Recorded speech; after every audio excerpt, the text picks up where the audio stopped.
नमस्कार मित्रों, बहुत बहुत स्वागत है आप सभी का हमारे YouTube चैनल सच्चा रास्ता पर। तो मकर राशि वालों दोस्तों, आज की वीडियो में बात करेंगे कि आने वाला समय आखिर आपके लिए कैसा रहे। दोस्तों, आखिर वह कौन सी देवीय शक्ति है, आखिर वह कौन से देवता है जो लगातार आपके घर के वह आपके आसपास घूम रहे हैं। क्या वो आपसे नाराज है या फिर बेहद प्रसन्न? ये तो वीडियो देखकर ही आपको पता चलेगा, क्योंकि दोस्तों समय समय पर हमारे शुभ और अशुभ कर्मों की वजह से देवता हमें वरदान या गलत परिणाम प्रदान करते हैं।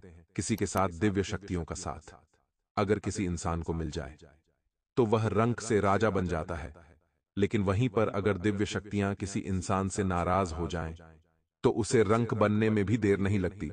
आज की वीडियो में हम आपको बताएंगे आपको कौन से वह उपाय करने हैं जिनसे देवताओं की कृपा हमेशा आपके ऊपर बनी रहे और दिव्य शक्तियों का हमेशा साथ आपको मिलता है। साथ ही साथ आपसे कौन सी 3 बड़ी गलतियां हुई हैं उसकी भी बहुत महत्वपूर्ण जानकारी हम आपको प्रदान करने वाले हैं, क्योंकि हम आपका भला चाहते हैं और हम नहीं चाहते हमारे दर्शकों के जीवन में कोई भी दुख हो, कोई भी तकलीफ हो, कोई भी पीड़ा हो। इसके निराकरण के लिए समय समय विशिष्ट उपाय व सावधानियां प्रदान करते रहते हैं। इसलिए हमारा आपसे विनम्र अनुरोध है, आप भी हमें अपना समझो और इस अपनेपन को बरकरार रखने के लिए आप वीडियो को बिल्कुल अंत तक देखें, क्योंकि आज आपका महत्वपूर्ण राशिफल वीडियो में बताया है। आखिर ग्रहों ने आपके लिए क्या सोचा है, आपके लिए क्या परिणाम बनाया है, उसकी भी जानकारी देंगे और साथ ही साथ आपको यह भी बताएंगे कि किन देवताओं का आशीर्वाद आपके ऊपर है। तो समस्त जानकारी हासिल करने के लिए हमारा आपसे विनम्र अनुरोध है, इस वीडियो को अंत तक देखते रहें। और अगर आप राधे रानी को मानते हैं, भगवान श्री कृष्ण को मानते हैं, तो इस वीडियो को लाइक करके कमेंट बॉक्स में मात्र 2 शब्द राधे राधे लिख दीजिए। हम गारंटी के साथ रहते हैं आपका कोई बड़ा काम डंके की चोट पर संपन्न होगा। आने वाले 3 से 4 दिनों में यह घटना आपके जीवन में घटेगी कि आपको एक ऐसे इंसान से धोखा मिलेगा जिस पर आपको पूर्ण विश्वास था और यहां तक कि आपने उस इंसान की भरपूर मदद भी की थी, लेकिन उस इंसान के इस धोखेबाजी से आपका मन बहुत दुखी हो जाएगा।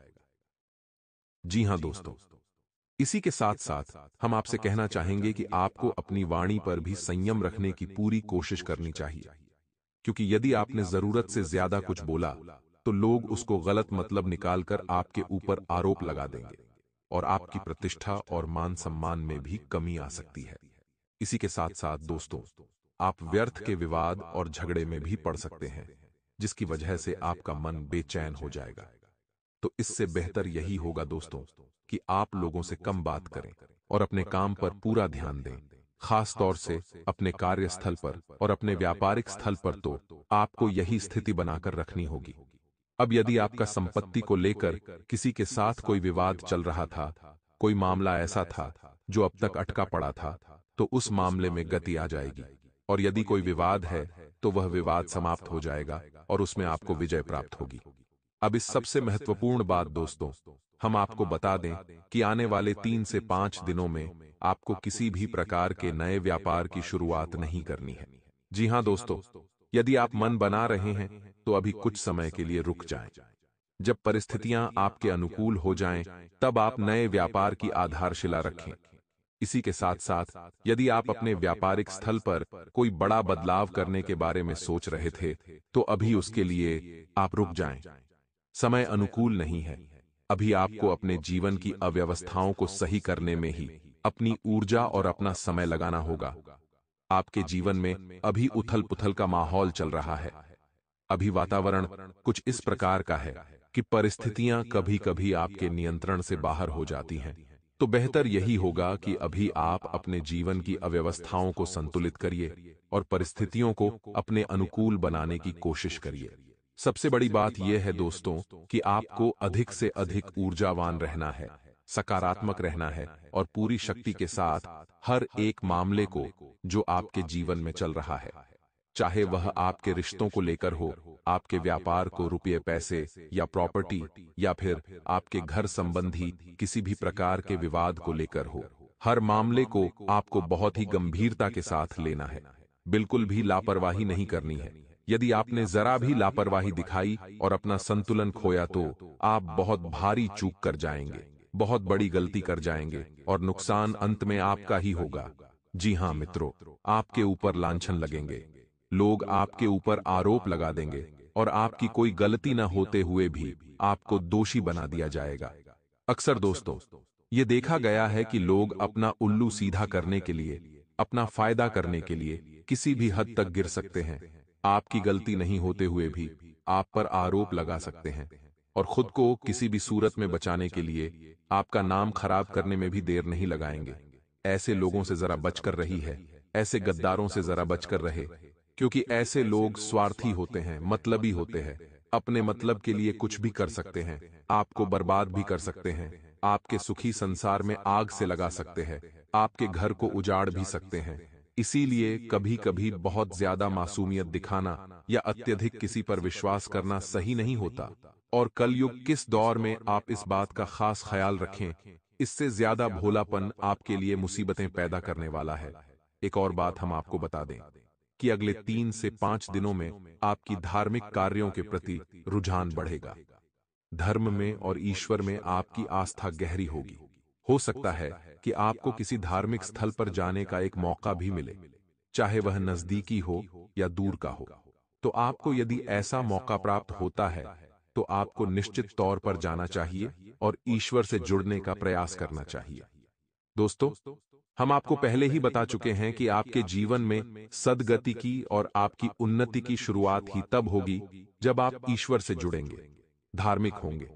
जरा भी अधार्मिक हुए और जरा भी अपना विश्वास ईश्वर से आपने हटाया और आपको नुकसान मिलेगा, क्योंकि आपकी राशि की तरक्की, उन्नति केवल एक ही स्थिति में बनेगी कि ईश्वर की कृपा जब आपके ऊपर रहेगी। तो आपको सात्विक रहना है, ईश्वर में विश्वास रखना है, सत्य का साथ देना है। दोस्तों, आपको जब भी विजय प्राप्त होगी, सत्य का साथ देकर ही होगी। बेशक आपके आसपास के लोग आपको यह कहते मिलेंगे कि पैसा कमाने के लिए गलत तरह के काम धंधे करने पड़ते हैं, लोगों से झूठ बोलना पड़ता है, अलग अलग तरह की अनाप शनाप बातें आपको बेशक सुनने को मिलेंगी। आपका हो सकता है मन भी करे कि आप कभी किसी गलत कार्य को करके पैसा कमाने की कोशिश करें, लेकिन आपकी अंतरात्मा कभी इस बात की गवाही नहीं देगी। आपके कदम पीछे हट जाएंगे। जब भी आप किसी गलत कार्य को करने चलेंगे तो यही तो हम आपसे कहना चाहते हैं कि ईश्वर ने आपके अंदर जो आत्मा दी है, जो हृदय दिया है, वह केवल और केवल सत्य की राह पर चलने के लिए बना है। तो जब भी आप किसी गलत कार्य को अंजाम देंगे, चाहे अनजाने में ही सही, आपको उसकी सजा अवश्य मिलेगी, उसका दंड अवश्य मिलेगा। लेकिन आप यदि ईश्वर से जुड़े रहेंगे और सत्य की राह पर चलते रहेंगे तो आपकी तरक्की निश्चित है। हो सकता है थोड़ी बहुत देर हो जाए, हो सकता है अड़चनें आपके जीवन में आए, लेकिन आपके जीवन की अड़चनें आएंगी और चली भी जाएंगी, आपको बहुत अधिक परेशान नहीं करेंगी, यदि आप शुद्ध, सकारात्मक और आध्यात्मिक बने रहेंगे तो। इसी के साथ साथ दोस्तों, हम आपको यह बता दें कि आने वाला 3 से 5 दिन का जो समय है वह स्वास्थ्य के हिसाब से तो ठीक है, फिर भी हम आपको कहेंगे कि बदलते मौसम के अनुसार आपको सावधानी रखने की आवश्यकता रहेगी। कब्ज से जनित रोग आपको परेशान कर सकते हैं और वात से जनित रोग भी आपको परेशान कर सकते हैं, यानी कि सर्दी, जुकाम, बुखार से लेकर शरीर में दर्द, हल्का बुखार और कमर और पीठ के दर्द आपको परेशान कर सकते हैं। तो थोड़ा आपको सावधान रहने की आवश्यकता रहेगी। अपने खान पान पर भी आपको ध्यान देने की आवश्यकता रहेगी। अपने जीवन में योग, प्राणायाम और आध्यात्म को निश्चित तौर पर शामिल करें तो आपका शरीर भी स्वस्थ रहेगा और आपकी मानसिक ऊर्जा भी बढ़ी रहेगी। आप सकारात्मक महसूस करेंगे और आपका आत्मविश्वास भी ऊंचे स्तर पर रहेगा। दोस्तों, यह तो थी कि इस समय आपकी जो ग्रह स्थिति है, जो ग्रह गोचर बन रहा है, उसके अनुसार आपको किस प्रकार के कार्य करने चाहिए और किस प्रकार के नहीं, इसके विषय में चर्चा। अब हम आपको बताने जा रहे हैं कि कौन सी वह दिव्य शक्ति है जो आपके आसपास घूम रही है और आपको अपनी शरण में लेना चाहती है, लेकिन इस बात का आपको बिल्कुल भी एहसास नहीं है। जब आपको एहसास हो जाएगा तो आप कुछ उपाय करेंगे, कुछ सावधानियां बरतेंगे जो हम आपको बता कि आपके जीवन में कैसे चमत्कार घटित होते हैं।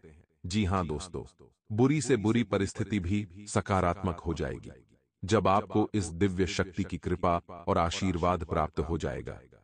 तो अब ध्यान से सुनिए कि कौन सी है वह दिव्य शक्ति और क्यों वह आपके आसपास घूम रही है और आपको इस बात का एहसास तक नहीं है।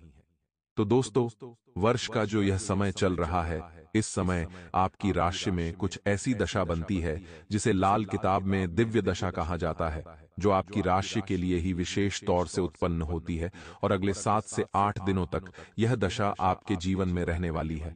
अब ऐसे में होता यह है कि मां अन्नपूर्णा आपके जीवन में, आपके संघर्ष में आपका साथ देने के लिए आती है। दोस्तों, मां अन्नपूर्णा कोई और नहीं, स्वयं माता पार्वती ही है। यानी कि भगवान भोलेनाथ और माता पार्वती की कृपा आपके जीवन पर बरसना चाहती है। अब आपको क्या करना चाहिए? ऐसे में आपको कुछ विशेष उपाय करने चाहिए। दोस्तों, अब एक और खास बात हम आपको बता दें कि जिस इंसान के ऊपर माता अन्नपूर्णा की कृपा हो जाती है, उस इंसान के जीवन में किसी भी प्रकार की कमी नहीं रह जाती। उस इंसान को इस संसार का हर एक सुख प्राप्त हो जाता है। जी हां दोस्तों, आपने सुना ही होगा, हमारे बड्ढे बुजुर्ग कहते थे कि पहला सुख है निर्मल काया, दूजा सुख है घर में माया। दोनों ही चीजें आपको प्राप्त होंगी यदि माता अन्नपूर्णा आपके ऊपर कृपा कर दे, और वह आपके ऊपर कृपा करने के लिए तैयार भी हैं। बस आपको कुछ छोटे छोटे उपाय करने होंगे। तो अब ध्यान से सुनिए कि माता अन्नपूर्णा का वास आपके घर में कहां होता है। जी हां दोस्तों, तो आपका घर का जो रसोई घर है, वह कोई साधारण स्थान नहीं है। दोस्तों, आप उसे अपने घर का ऊर्जा का केंद्र कह सकते हैं, क्योंकि आपके घर में जो भी ऊर्जाएं उत्पन्न हो रही हैं, वह आपके घर के रसोई घर से ही तो उत्पन्न हो रही हैं। देखिए, जो आपके घर के लोग हैं, आप स्वयं भी, आपको ऊर्जा कहां से प्राप्त होती है? भोजन से। और भोजन कहां पर तैयार होता है? आपके घर के रसोई घर में। तो जब आपको अच्छा भोजन प्राप्त होगा, शुद्ध, सकारात्मक, सात्विक और सुपाच्य यानी कि आसानी से पचने वाला भोजन प्राप्त होगा, तो आपको अत्यधिक ऊर्जा भी प्राप्त होगी, और अधिक ऊर्जा के साथ आपका मन मस्तिष्क भी शुद्ध और पवित्र रहेगा, उच्च स्तर के विचारों से भरा रहेगा। तो फिर आप जो कार्य करेंगे, उनमें आपको अद्वितीय सफलता भी प्राप्त होगी। जी हां दोस्तों, और माता अन्नपूर्णा माता पार्वती का ही तो स्वरूप है, तो भगवान भोलेनाथ भी आपके साथ होंगे। यदि आप माता अन्नपूर्णा का सम्मान करते हैं और कुछ उनके पूजा पाठ के उपाय करते हैं, तो यह कोई छोटी बात नहीं है। दोस्तों, प्राचीन काल में हमारी जो वैदिक परंपरा है, उसमें तो माता अन्नपूर्णा का विशेष ख्याल रखा जाता था, और घर की रसोई में बिना स्नान किए घर का कोई सदस्य प्रवेश नहीं करता था। झूठे बर्तन घर की रसोई में रहते नहीं थे, और रसोई को किसी भी हालत में गंदा और अपवित्र नहीं किया जाता था। लेकिन अब समय बदला।